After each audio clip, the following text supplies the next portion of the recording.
Observamos el mundo para comprenderlo y para poder evolucionar. La inteligencia nos ha permitido forjar herramientas para comprender lo pequeño y lo infinitamente grande. Desde hace más de un siglo, psicólogos, biólogos, genetistas y neurocientíficos la diseccionan, la analizan y la miden. Hemos inventado los ordenadores y caminado sobre la Luna. Pero contrariamente a lo que podríamos creer, nuestra inteligencia individual no ha aumentado. Hoy en día, la ciencia explora las diferentes facetas de nuestra inteligencia. Pero, ¿saben en realidad los científicos qué es la inteligencia?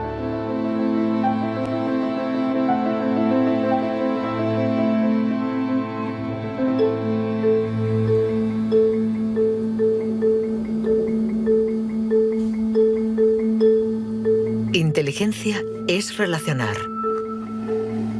unir elementos diferentes para hallar soluciones. Para entenderla, hay que conseguir dividirla y aislar todos sus componentes. Los investigadores estudian sus diferentes facetas.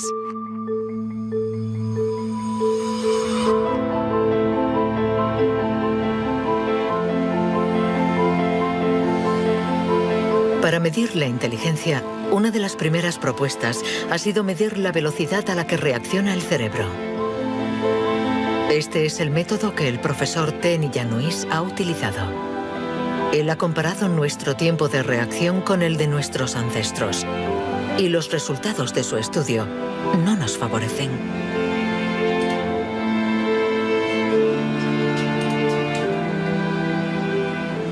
Para medir el tiempo de reacción, mostramos a una persona una luz sobre una pantalla y esta, pulsando un botón lo más rápido posible, debe decir si la luz aparece a la derecha o a la izquierda. No es un acto reflejo, sino una información simple que nuestro cerebro debe procesar. Estos estudios sobre el tiempo de reacción son muy antiguos. Muchos de ellos los llevó a cabo Francis Galton, primo de Charles Darwin, entre 1860 y 1880 en Gran Bretaña. Galton hizo pruebas a muchos miles de personas representativas de la población de la época.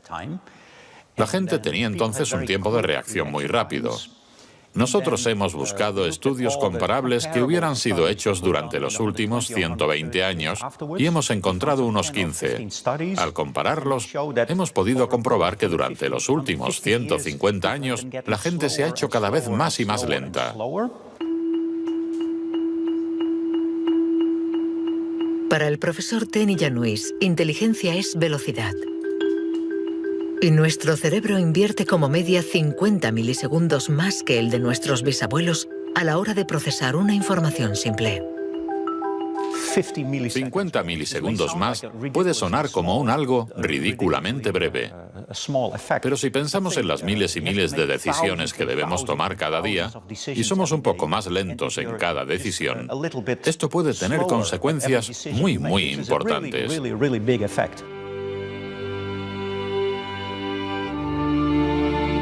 El profesor Ten Yanuis está convencido de que somos menos inteligentes que en el siglo XIX.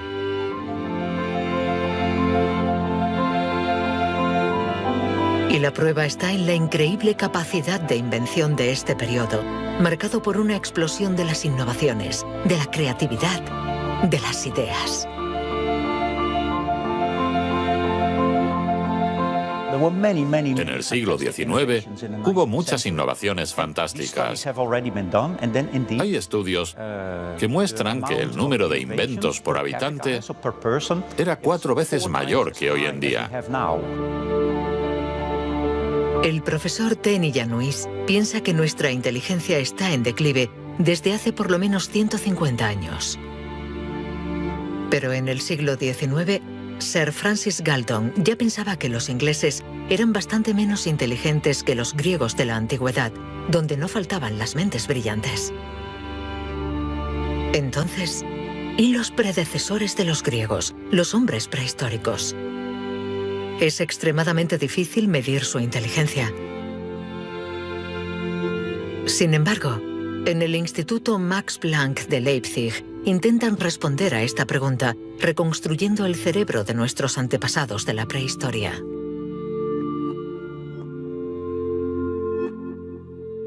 La paleoneurología es una ciencia muy frustrante, porque su objeto de estudio es casi inexistente.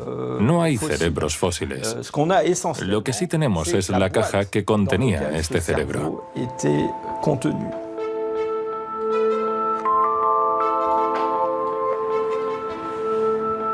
Al comparar nuestro cerebro con el del hombre prehistórico, los científicos han encontrado diferencias no solo en la forma, sino también en el tamaño. Algunos de estos individuos tenían un cerebro más grande que el nuestro.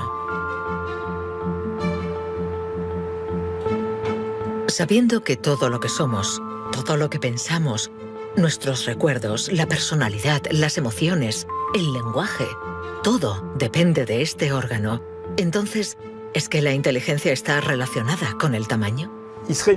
Sería absurdo pensar que no hay relación entre el tamaño del cerebro y la complejidad de los comportamientos, es decir, la inteligencia. Esto lo vemos en el reino animal.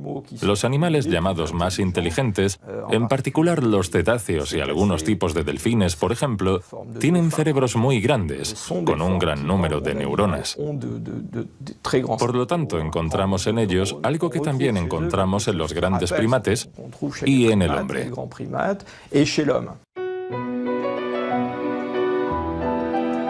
La evolución hizo crecer el tamaño de nuestro cerebro durante 2 millones de años, hasta alcanzar su máximo hace unos 15.000 años. El hombre de Cro-Magnon, que pintó en la cueva de Lascaux hace unos 17.000 años, era un Homo sapiens como nosotros. Pero de todos los Homo sapiens, este era el que tenía el cerebro más grande. El tamaño de nuestro cerebro ha disminuido en comparación con el de este antepasado. Y según algunos investigadores, somos menos inteligentes que él. Pero esta teoría no es compartida por todos.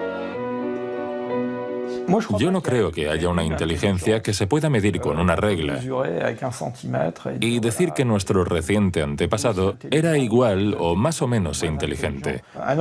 El hombre de Cro-Magnon tenía la inteligencia que necesitaba para sobrevivir en su mundo, pero no para trabajar en un banco.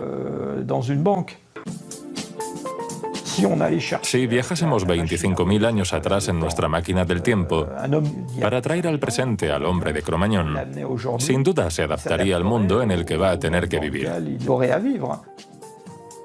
Historically, you guys have struggled to adapt. Yeah, right. Walking upright, discovering fire, inventing the wheel, laying the foundation for all mankind. You're right. Good point. Sorry we couldn't get that to you sooner. Connie, your reaction? We live in a society where the individual ego and the group dynamic are in constant struggle. Response? Yeah, I have a response. What?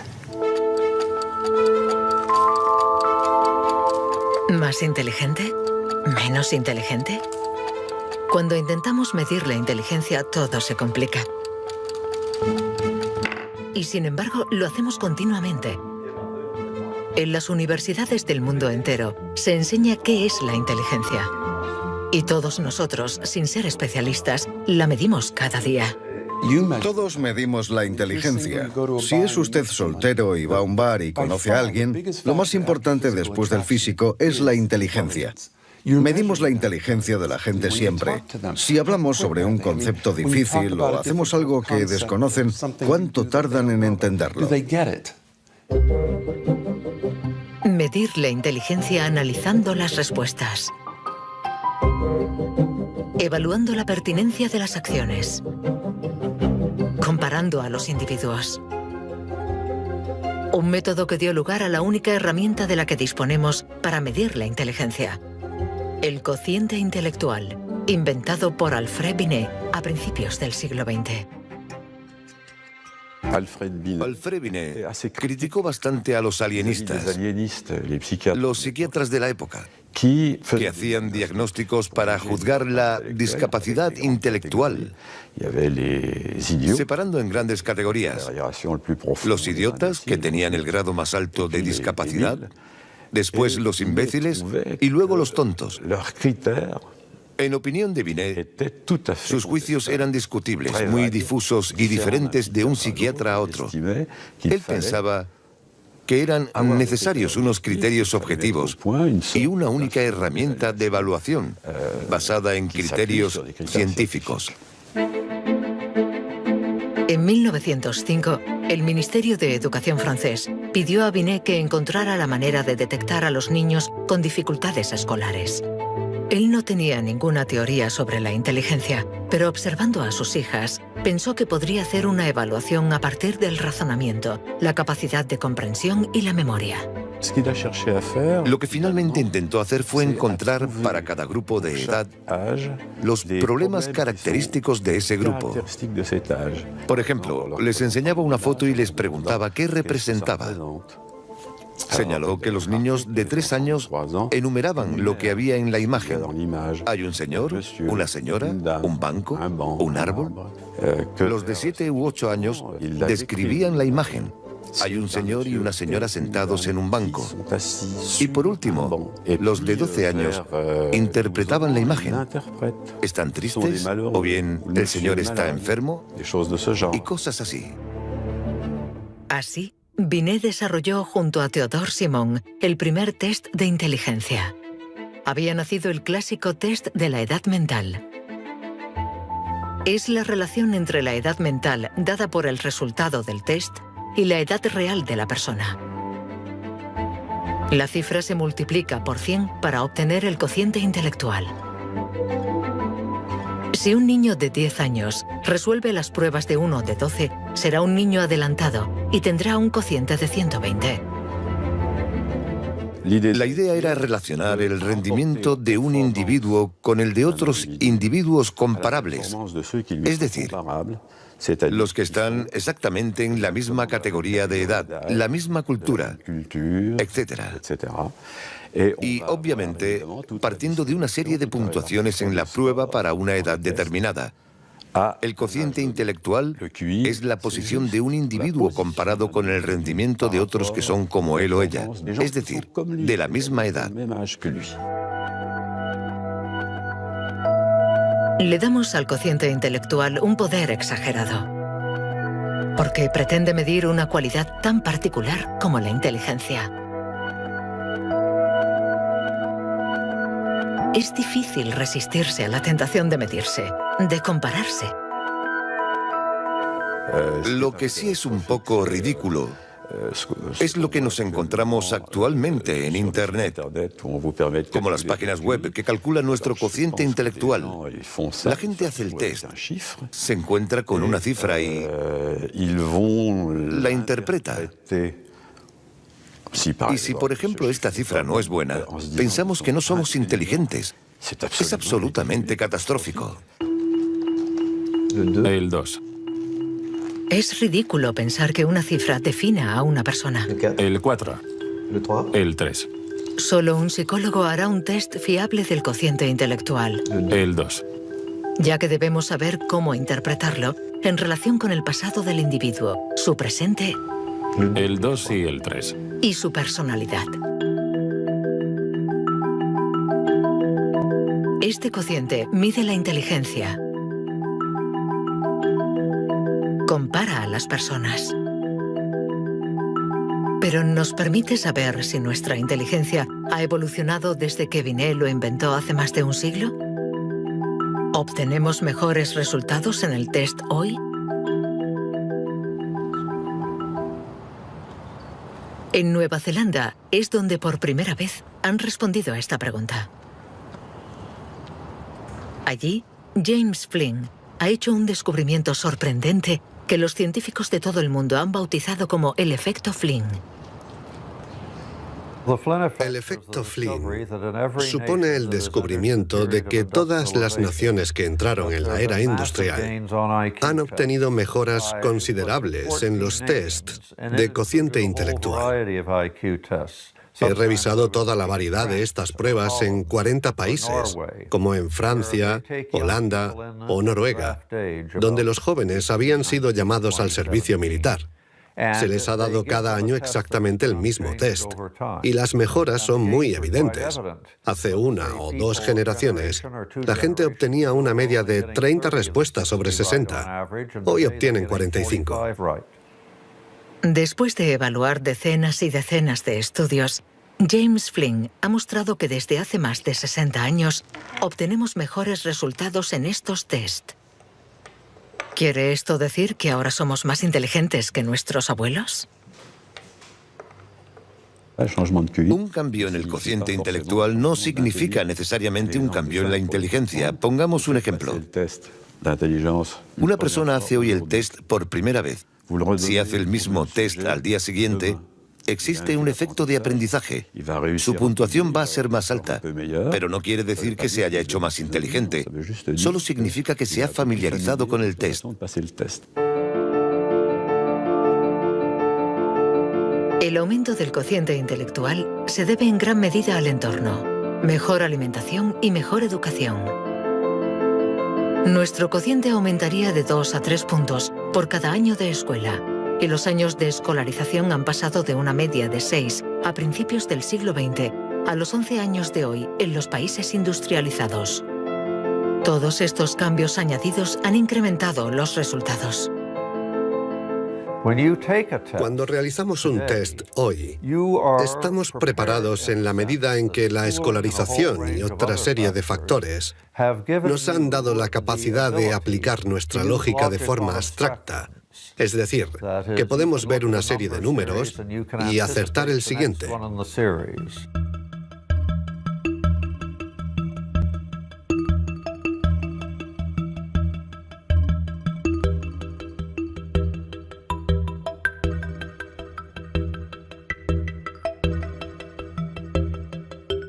En cuanto a la inteligencia, no hay que fiarse de las apariencias. Tener mejores resultados en estos test no implica que seamos más inteligentes. Se trata solamente de que estamos mejor preparados para pasar el test. Nuestra inteligencia es como un músculo que entrenamos para obtener de él todo su potencial, y con el entrenamiento podemos alcanzar nuestros límites. Las cifras lo demuestran. Tras decenios de mejora, los resultados de los test han llegado al tope. Incluso están empeorando en países como Inglaterra, Dinamarca o Noruega. El aumento del cociente intelectual es un fenómeno que ha durado un siglo, pero todos los países terminarán por llegar al tope de este incremento. Sospecho que la educación formal ha abusado de la capacidad de manipular los conceptos abstractos y, a menos que se produzca una revolución de la pedagogía, los beneficios que ha producido la escuela van a tocar techo, ya que hoy en día casi todo el mundo está escolarizado.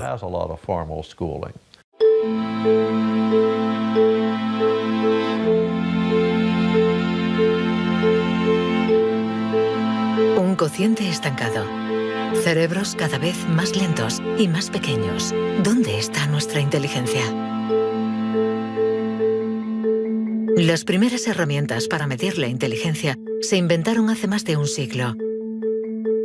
Y todavía estamos influenciados por las teorías de Sir Francis Galton y Alfred Binet. Pero hoy podemos llegar más lejos.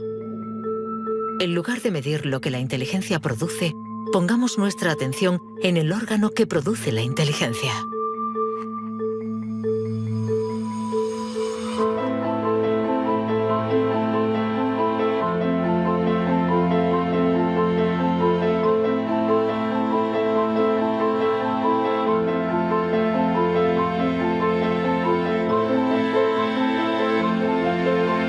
Richard Heyer es psicólogo y neurocientífico en la Universidad Irving de California. Desde hace más de 30 años, intenta averiguar cómo es un cerebro inteligente. Gracias a los progresos de los instrumentos de observación, Hayer y su colega, el profesor Rex Jung, investigan en qué lugar del cerebro se aloja la inteligencia. Veamos el cerebro de Richard Hayer. Vemos un bonito cerebro. El doctor Hayer es una persona brillante e inteligente y vemos todas las regiones que sustentan su inteligencia.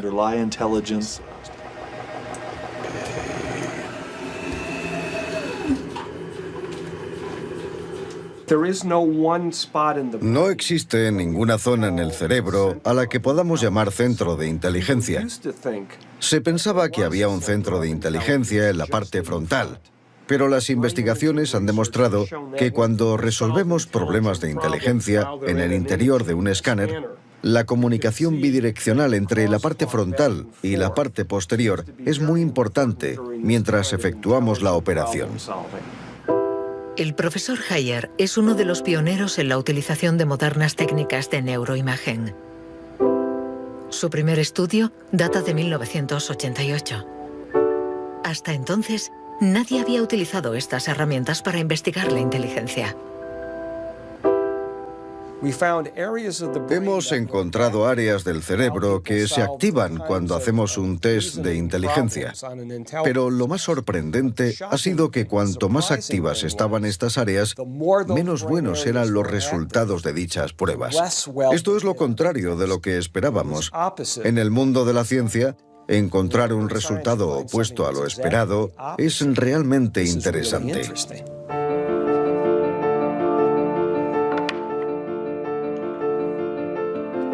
Un cerebro inteligente no es un cerebro que funciona más, sino todo lo contrario. Es un cerebro que funciona menos. Esto es lo que llamamos neuroeficacia. Ser inteligente consiste en resolver un problema con el mínimo esfuerzo.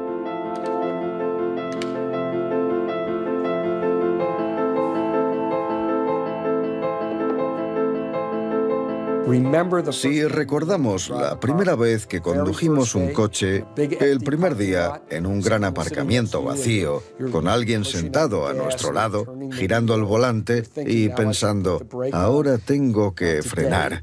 Sin embargo, hoy conducimos en medio del tráfico de una ciudad desconocida y aún así podemos charlar con los acompañantes porque nuestro cerebro es ahora mucho más eficaz. Por lo tanto, un alto nivel de inteligencia no está necesariamente ligado a un cerebro que trabaja más, sino a una transmisión más eficaz de la información entre las zonas importantes del cerebro. Cuando se piensa en un proceso tan complejo como la inteligencia, debemos imaginar que el cerebro es como una orquesta con distintas secciones. Pero el verdadero misterio está en cómo interactúan estas secciones, porque, como sabemos, esta orquesta no tiene director. Si el cerebro es una orquesta, entonces la inteligencia es la música.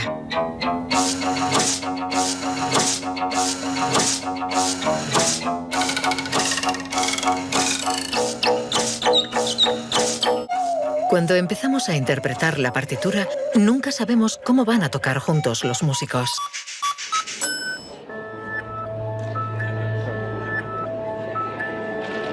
En la Universidad de la Sorbona, el profesor Olivier Houdet busca un director para esta orquesta.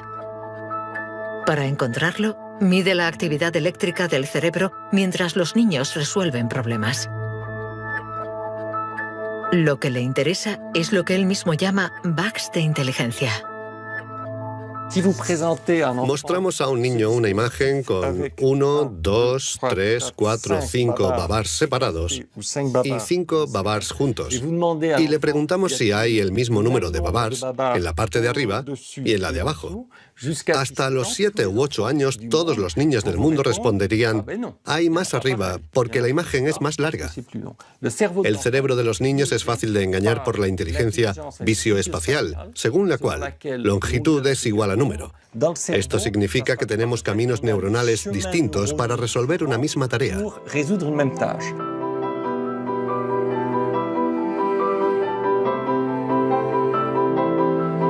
Contar o medir. Hay muchas soluciones para un mismo problema y nuestro cerebro está continuamente luchando para inhibir las estrategias negativas. Lo que queremos mostrar, y esta es la originalidad de nuestro laboratorio, es que la inhibición es sin duda el proceso clave y positivo de la inteligencia, porque nos permite resistirnos a nosotros mismos.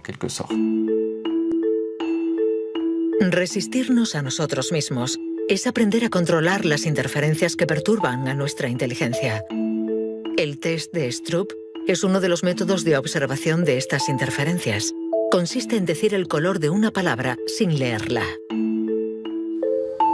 Azul, amarillo, rojo, amarillo, verde. ¿Rojo, verde? ¿Verde? ¿Rojo? verde, amarillo, Amarillo, rojo. amarillo, amarillo, rojo. ¿Amarillo? ¿Rojo? Amarillo, amarillo. Rojo, verde, ¿Rojo? ¿Amarillo? ¿Azul? ¿Verde?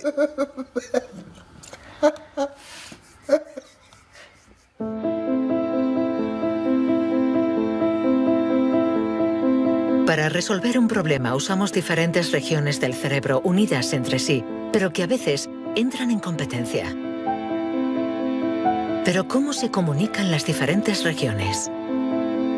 Este tema le interesa al profesor Douglas Fields del Instituto Nacional de la Salud de Washington.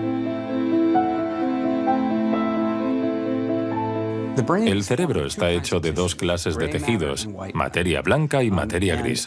Todos hemos oído hablar de la materia gris, que es donde se encuentran las neuronas, en la superficie del cerebro. Pero debajo hay miles de conexiones, de cables, de axones que conectan las neuronas formando circuitos. Y es de color blanco porque estos axones están aislados por una membrana celular llamada mielina.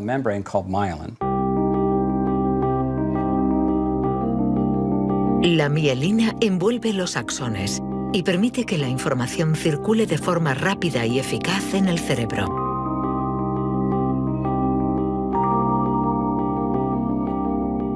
Cuando nace un niño, su cerebro no está maduro. Sus funciones son mínimas. Un bebé no puede hacer casi nada. No puede alimentarse, su visión es muy limitada, no puede andar ni sujetar su cabeza.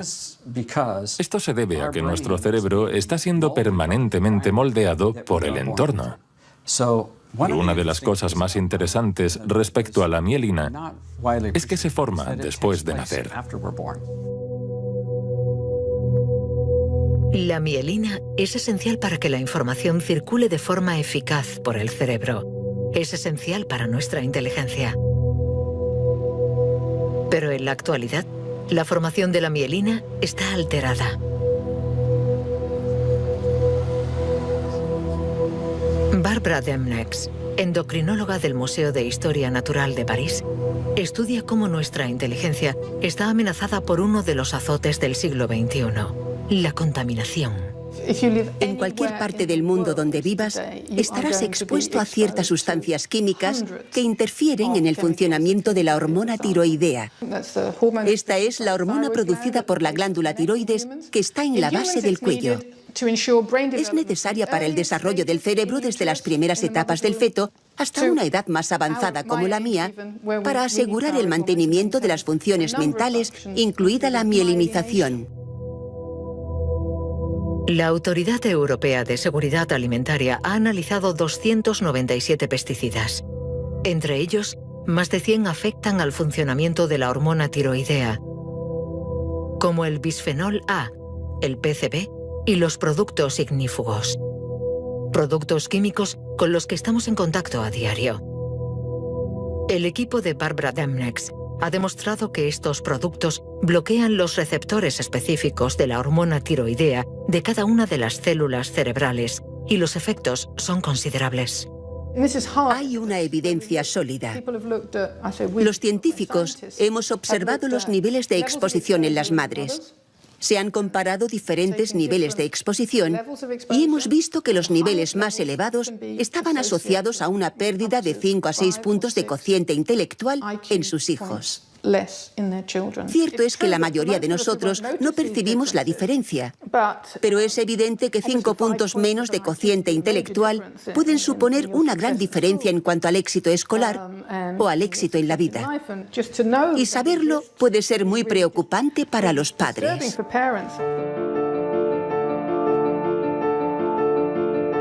Nuestra inteligencia nos ha permitido crear un mundo complejo, pero a costa de degradar el medio ambiente.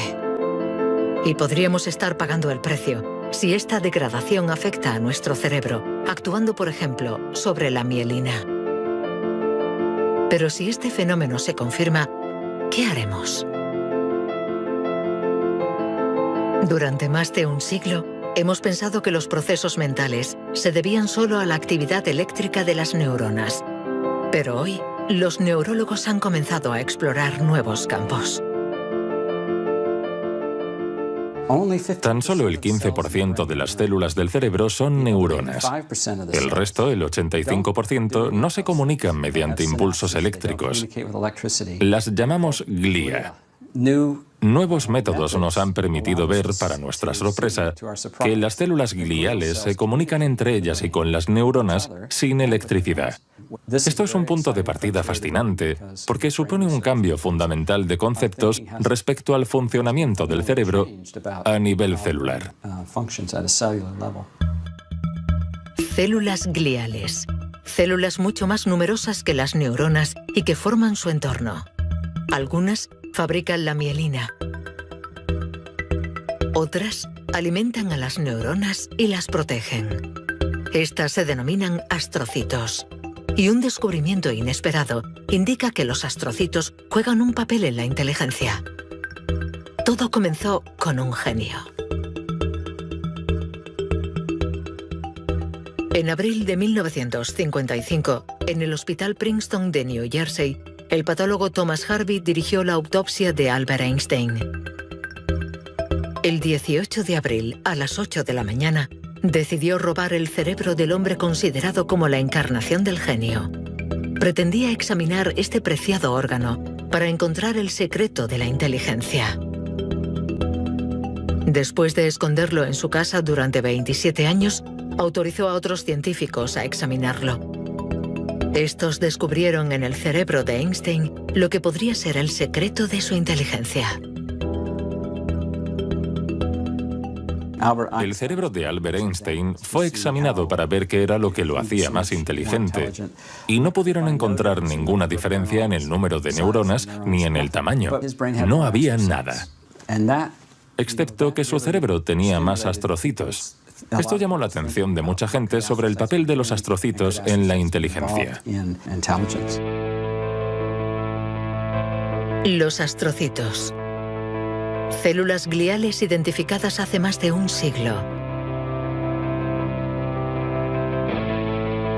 Aunque en los últimos años, los científicos han comprendido que su función no era mucho más compleja de lo que imaginaban.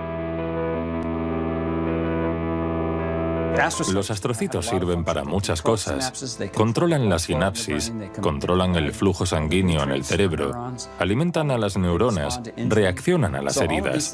Todas estas cosas estaban consideradas como tareas menores que los astrocitos hacían en el cerebro, y no habían sido tomadas muy en serio hasta que se dieron cuenta de lo determinantes que son los astrocitos para las neuronas. Un astrocito humano controla cientos de neuronas, muchas más que, por ejemplo, un astrocito de ratón. Basándose en esta observación, un equipo de la Universidad de Rochester ha realizado un experimento fascinante. Para entender mejor la inteligencia humana, han decidido cruzar la barrera de la especie y han trasplantado astrocitos humanos en el cerebro de un ratón. Hemos trasplantado astrocitos humanos en ratones y el trasplante invadió literalmente todo su cerebro. Cuando lo revisamos un mes después, pudimos ver que allí donde habíamos realizado el injerto, este ocupaba un lugar discreto. Un año más tarde, todo el cerebro se había injertado a sí mismo. Todas sus células habían sido literalmente reemplazadas por células humanas. Y nos dimos cuenta de que estos ratones tenían más memoria y más capacidad de aprendizaje que los no injertados. Para comprobar las capacidades de los ratones con el cerebro modificado, los metieron en un laberinto. ¿Resultado? Los injertados encontraron la salida 2 veces más rápido que los no injertados. Este experimento no deja lugar a dudas. Los astrocitos favorecen la memoria y el aprendizaje. Juegan un papel clave en nuestra inteligencia.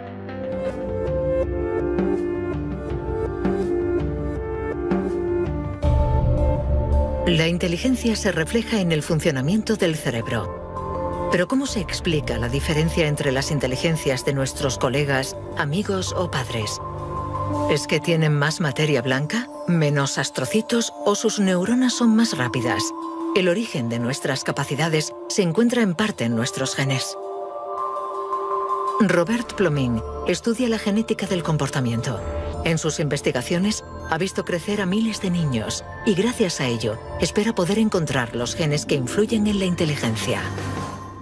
A menudo la gente desea saber en qué medida la inteligencia viene determinada por los genes. En primer lugar, hay que insistir en que la palabra determinar no es adecuada. Debemos decir influenciar, ya que, como sucede con el tamaño, está estrechamente relacionado con los genes, pero no determinado por ellos. Si somos altos, es probable que nuestros hijos sean más altos que la media, pero si están mal alimentados o enfermos, serán más bajos. Esto no es determinar, es influenciar. En otras palabras, los genes nos dan el potencial y el entorno decide el resultado final. Para entender las relaciones complejas entre genes e inteligencia, Robert Plomin ha realizado miles de test en gemelos. Los gemelos idénticos tienen la particularidad de ser clones, tienen exactamente los mismos genes. Son completamente idénticos. Mismo pelo, mismos ojos. ¿Pero tienen los mismos resultados en los test de inteligencia? La respuesta es sí. Sus resultados se parecen mucho más que los de otros hermanos. Esta es la prueba de que, sin ser completamente determinantes, los genes sí juegan un papel crucial. La mayoría de los países del mundo, más de 100, dispone actualmente de registros de gemelos porque reconocen la importancia del método gemelar a la hora de calcular la influencia de los genes. La siguiente etapa de nuestras investigaciones consiste en encontrar los genes responsables de la inteligencia. Para esto, Robert Plomin ha utilizado chips de ADN capaces de detectar más de 1 millón de marcadores genéticos. Comparando el ADN de los que tenían buenos resultados en los test, Plomin quería saber si ciertos genes se dan con más frecuencia. Pero la identificación precisa de estos genes es mucho más complicada de lo que esperaba.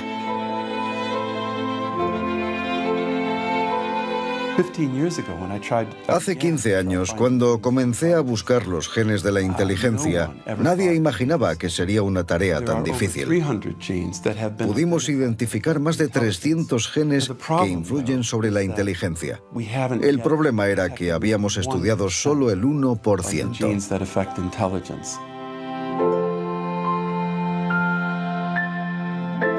La inteligencia está influenciada por la interacción de muchos miles de genes que conforman una red increíblemente compleja.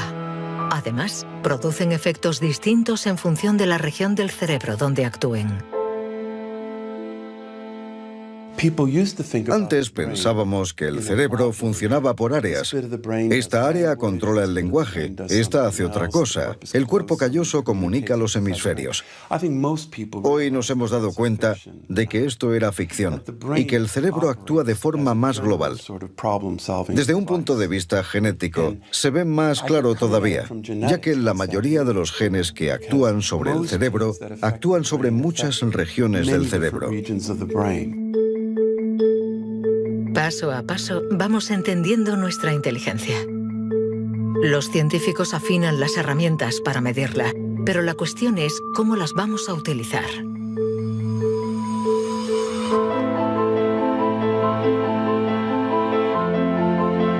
La inteligencia es lo que mejor predice nuestro nivel de estudios o nuestro empleo.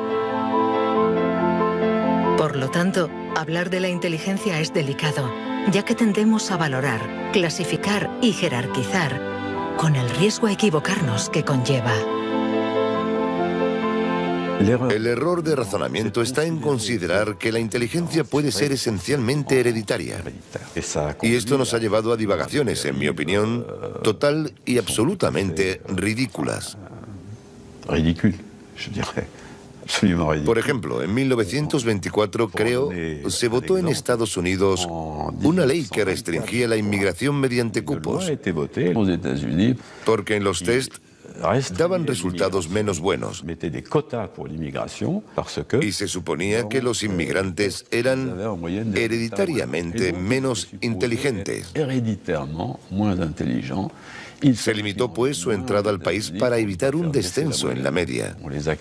Como sabemos, entraban por la isla de Ellis, frente a Nueva York, donde muchos de ellos eran devueltos, sobre todo aquellos que se anticiparon al auge del nazismo. Pienso especialmente en los judíos de Europa del Este que fueron expulsados por razones absolutamente estúpidas. Durante mucho tiempo, creímos que nuestro origen era determinante y que nuestra herencia controlaba nuestras vidas. Después, por suerte, la ciencia ha abandonado esta visión determinista. Pero la inteligencia es algo especial. Un tema tan sensible que los pasos en falso han marcado su historia. William Shockley, físico visionario y premio Nobel por su descubrimiento del transistor, resultó menos brillante en sus estudios sobre la inteligencia. Dr. Shockley, if you could answer it yes or no, I would appreciate it. Do you believe that black people are inferior in intelligence because of their heredity?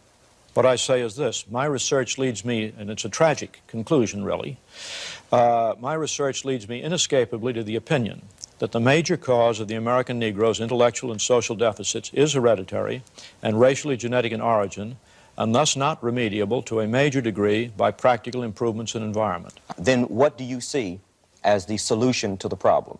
I would propose that you would offer a bonus to everyone to be sterilized. The offer is based upon the best estimates, best scientific estimates that one can have of any genetically carried disabilities. 1974, prácticamente ayer. Una época nada lejana. Algunos utilizaban el cociente intelectual para justificar su racismo y excluir lo diferente.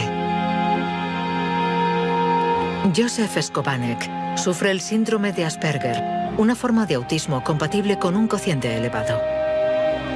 Graduado en ciencias políticas, doctor en filosofía y escritor, con 6 años no hablaba una palabra. Hoy habla 7 idiomas, entre ellos el hebreo, el árabe, el persa y el azerí.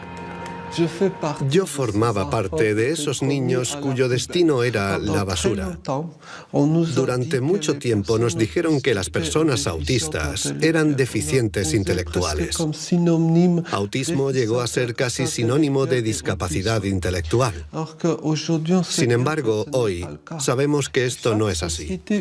Toda sociedad humana necesita una jerarquía, necesita gente que marque la diferencia y tendemos a a resumirlo todo bajo un criterio único. En Estados Unidos, la calidad humana y las jerarquías se definen por el cociente intelectual.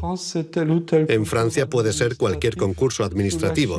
En la China imperial eran los famosos exámenes del mandarín. Pero todo esto reposa sobre una idea central, y sin embargo errónea, la de que hay una única escala para medir la inteligencia de la humanidad. Y todo aquel que predica estas teorías se sitúa a sí mismo en lo más alto. La inteligencia como escala única de la humanidad. ¿Pero se puede definir lo humano desde una sola dimensión? ¿Podemos ser definidos tan solo por la inteligencia cuando ella misma tiene tantas facetas distintas?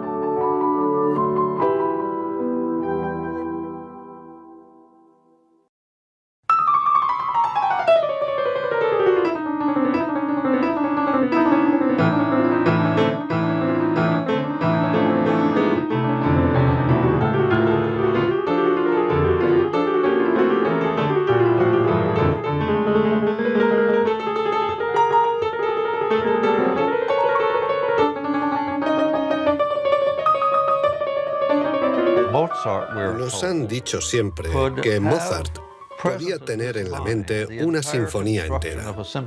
Cuando escuchamos una sinfonía, debemos seguirla a medida que se desarrolla en el tiempo. Sin embargo, él la veía en su totalidad. Viene a ser la clase de complejidad mental de un matemático cuando tiene en mente 7 u 8 fórmulas y conoce todas las conexiones posibles entre ellas. Pero siempre podemos argumentar. ¿La inteligencia musical es inteligencia? No importa. Lo que importa es que existe y que aquellos que la poseen no tienen necesariamente un cociente intelectual elevado.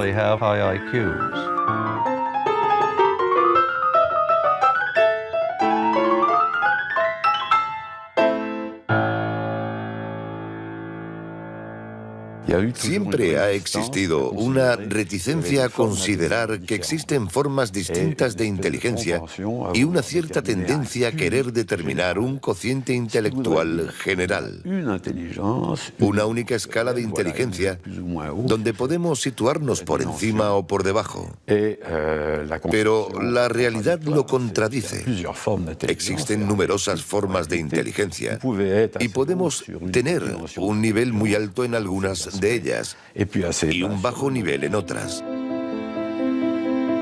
Esta idea estaba en los primeros estudios sobre la inteligencia. Hoy, los científicos ya han aceptado que sea cual sea el método utilizado, no van a conseguir medir la inteligencia con una escala única.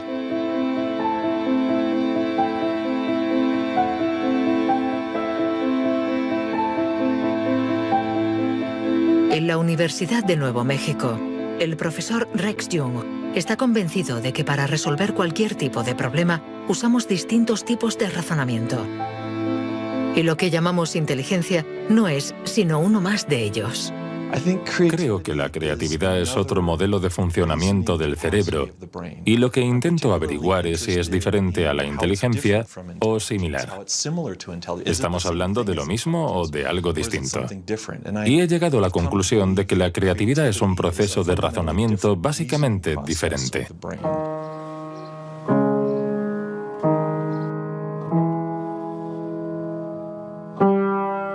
Leer una partitura es ser inteligente utilizando nuestros conocimientos.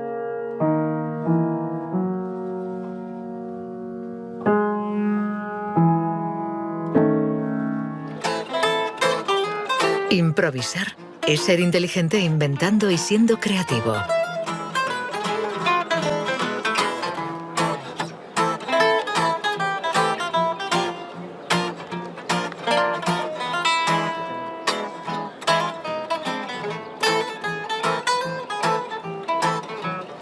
Un músico puede ser a la vez inteligente y creativo, un sujeto de estudio ideal.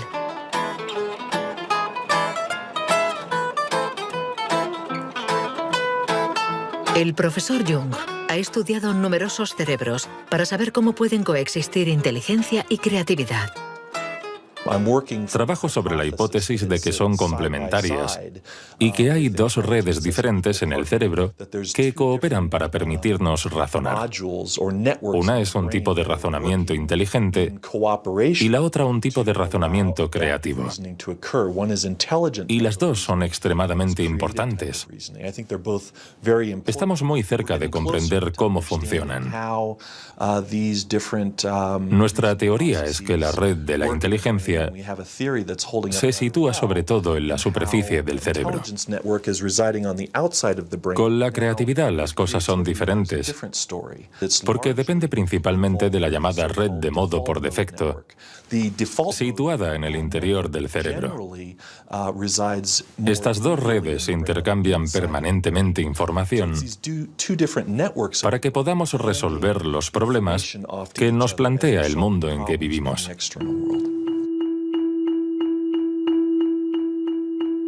Todos hemos experimentado esa sensación de una idea que surge de no se sabe dónde con la fuerza de la evidencia. Lo que nos revelan los neurocientíficos es que la forma de razonamiento inventivo creativo es una única forma de razonamiento. ¿Podemos ser inteligentes sin ser creativos? ¿O creativos sin ser inteligentes? ¿Esta cuestión tiene sentido? Para evolucionar de forma inteligente, ¿no necesitamos todos los recursos de nuestra mente? No podemos ser creativos, por ejemplo, en física, si solo tenemos formación en física. Para ser creativos en física, necesitamos estar educados en ese universo extraño y poder utilizar y reutilizar los mecanismos mentales que hemos aprendido en otros contextos. El problema de las investigaciones estériles es que se encierran en su burbuja y no dan ni reciben información. Por el contrario, las personas creativas son aquellas que importan ideas de un universo a otro.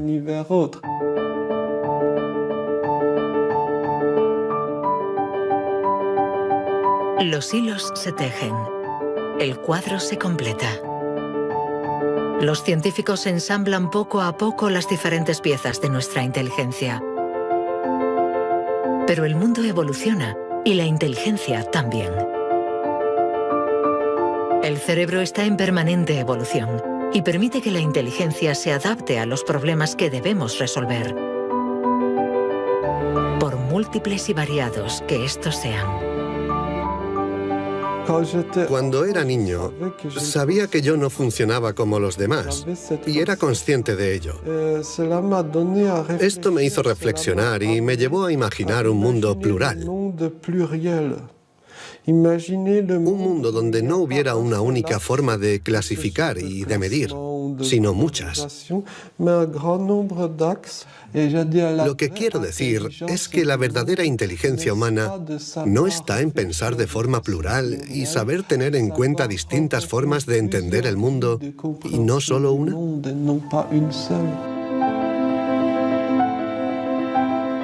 El papel de la ciencia no debe ser el de decir si somos más o menos inteligentes que nuestros vecinos o que nuestros antepasados, sino el de ayudarnos a entender cómo funciona nuestro cerebro. Así, sabremos cuidar nuestra inteligencia y también mejorarla para tejer hilos de unión entre nosotros y la diversidad que nos rodea.